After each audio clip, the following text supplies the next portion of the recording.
আসসালামু আলাইকুম। আশা করি সবাই ভালো আছেন। আজকে আমি আপনাদের সাথে আলোচনা করব মিষ্টি কুমড়ার স্বাস্থ্য উপকারিতা সম্পর্কে। আশা করি ভিডিওটি ফুল দেখবেন, আর এই চ্যানেলে সব ধরনের ভিডিও রয়েছে, আপনারা চাইলে দেখে নিতে পারেন। তো চলুন কথা না বাড়িয়ে চলে যাই ভিডিওর মূল টপিকে। মিষ্টি কুমড়া 12 মাসিক একটি পরিচিত সবজি। চিকিৎসকদের মতে এতে প্রচুর পরিমাণে বিটা ক্যারোটিন রয়েছে। বিটা ক্যারোটিনের অ্যান্টিঅক্সিডেন্ট ভিটামিন এতে রূপান্তরিত হয়, যা চোখের জন্য খুবই উপকারী। মিষ্টি কুমড়া ভিটামিন এ, বি কমপ্লেক্স, সিই, potassium, magnesium, calcium, manganese, iron, zinc, phosphorus, copper, carotenoid এবং অন্যান্য অ্যান্টিঅক্সিডেন্ট সমূহের ধারক। এছাড়াও বিটা ক্যারোটিন সমৃদ্ধ এই সবজিটি আমাদের দেহের ক্যান্সার প্রতিরোধক কোষ গঠন করে। আসুন তাহলে জেনে নেই মিষ্টি কুমড়ার স্বাস্থ্য উপকারিতা সম্পর্কে। মিষ্টি কুমড়ার ভিটামিন এ ও সি চুল ও ত্বক ভালো রাখে, তাই চকচকে উজ্জ্বল চুল ও সুন্দর ত্বকের জন্য নিয়মিত মিষ্টি কুমড়া খেতে পারেন। মিষ্টি কুমড়াতে রয়েছে প্রচুর পরিমাণে ভিটামিন এ।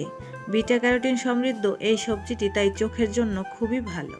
এছাড়া মিষ্টি কুমড়ায় প্রচুর পরিমাণে আঁশ থাকায় তা সহজেই হজম হয়। হজম শক্তি বৃদ্ধি ও কোষ্ঠকাঠিন্য দূর করতে মিষ্টি কুমড়ার জুড়ি নেই।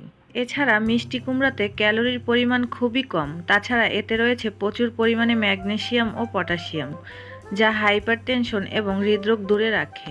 এছাড়া মিষ্টি কুমড়াতে রয়েছে প্রচুর পরিমাণে ভিটামিন সি, যা রোগ প্রতিরোধ ক্ষমতা বাড়িয়ে তুলে সর্দি কাশি, ঠান্ডা লাগা প্রতিরোধ করতে সাহায্য করে। গর্ভবতী মায়েদের স্বাস্থ্যের জন্য কুমড়া অনেক উপকারী খাদ্য।